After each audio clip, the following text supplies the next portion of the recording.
Good morning, students. Today we are going to discuss another important poet, and that is also an Elizabethan poet. And we will discuss Edmund Spenser poem Ice and Fire. Edmund Spenser also belongs to the Elizabethan age. So you have two poets which belong to the Elizabethan period, and the first one was Shakespeare. Uh, there were two poems of Shakespeare which we have discussed, and now Edmund Spenser poem Ice and Fire is prescribed in your syllabus. Ice and Fire is one of the most popular poem of Edmund Spenser, and the title of the poem is full of paradox. There is contradiction. Ice is a symbol of, you can say, the coldness, and the fire is a symbol of passionate feelings. Although they are opposite, they are opposite to each other. Ice and fire are opposite.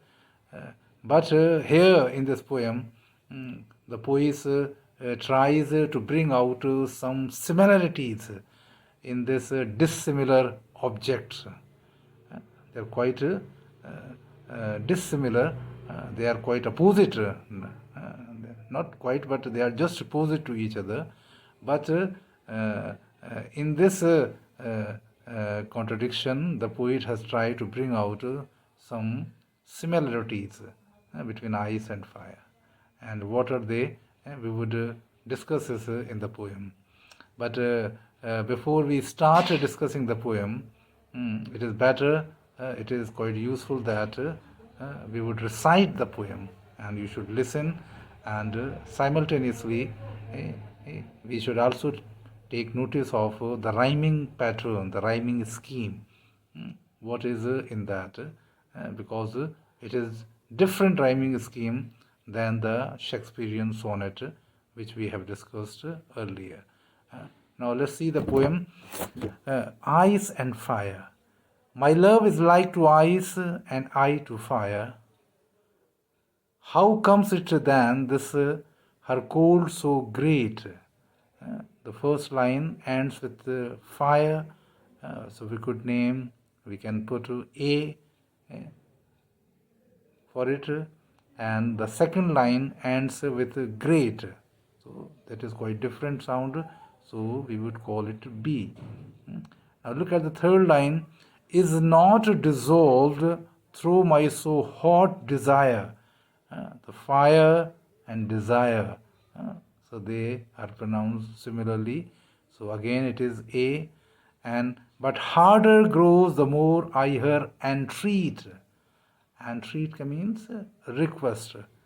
That again and again when I offer, when I take some kind of pledge, that is thing, entreat, request. So this is great and treat. So they are same. So AB and AB. The first four lines have the rhyming scheme of AB and AB. Now look at the fifth line. Or how comes it that my exceeding heat, so entreat or heat, so then again it is B, and then is not delayed by your heart frozen cold. So it is cold is new word, new sound, so it is C. So BC. Now look at again. But that I burn much more in boiling sweet. The heat and sweet. Again it is B, and feel my flames augmented manifold. Augmented means multiply, manifold. My desires, my fire is multiplied, multifold, manifold. So it is again cold and fold. So it is BC and BC. Now look again. the fire miraculous thing may be told. So this is C, and the fire which all things melts should harden ice. So this is again ice, it is again B. An ice which is congealed with senseless cold. So it is again B, C. With such kindle fire by wonderful device, such is the power of love in gentle mind, that it can alter all the course kind. So the last two lines which are a couplet, it is E and E. So the rhyming scheme is A, B, A, B, B, C, B, C, C, D, C, D, and the last two lines E, E.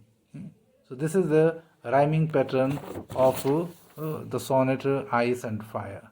So it is different than the Shakespearean sonnet. Now, before we can discuss, we start discussing the poem, it is better that we should know something about Edmund Spenser. Edmund Spenser is one of the England's major poet. Is one of the England's major poet. He is known as the poet's poet, kaviyon ka kavi. He is a great poet. He has influenced many poets who came after him. So he was a very influential figure for the other poets. There is no equal to him in sweetness and beauty of imagination. Sweetness and beauty of imagination. It is his characteristics of his poetry. He is also the author of the romantic epic. It's a great epic, The Fairy Queen. It's quite famous in English literature. He is also the author of that epic, romantic epic. The collection of sonnets, Amority and Shepherd's Calendar are also famous. Amority and Shepherd's Calendar are the collection of his sonnets, which are also famous. There is a strong lesson in all his writings. So that is, he is a didactic poet. He tries to give a message. He tries to correct the standard and the taste and the values of the people. So this is his style of writing, and he is one of the most. He is one of the major English poets. Ice and Fire is a love sonnet. This type of sonnets were fashionable in 16th century Elizabethan England. Such kind of poetry was famous in Elizabethan time. The poem is full of far-off imagination. There is a imagination in this poem. It shows the sad condition of a devoted lover who finds his lady love hard-hearted and cold. So in this poem, the poet describes the sad condition of a lover who finds his beloved cold-hearted, and she doesn't give any response to him. Spenser wrote these sonnets in a sequence, and this is the 30th sonnet, 30th sonnet in a sequence of 89 sonnets called Amority. So it is a collection of poems, and in a sequence, Spenser wrote 89 poems, consisting of, and in all his poems, this theme was followed, and this is the 30th poem of that sequence. So you can see that how major this theme was, and how fashionable this theme was in Elizabethan age, that the Edmund Spenser wrote 89 sonnets in a sequence in which he describes the value of true love.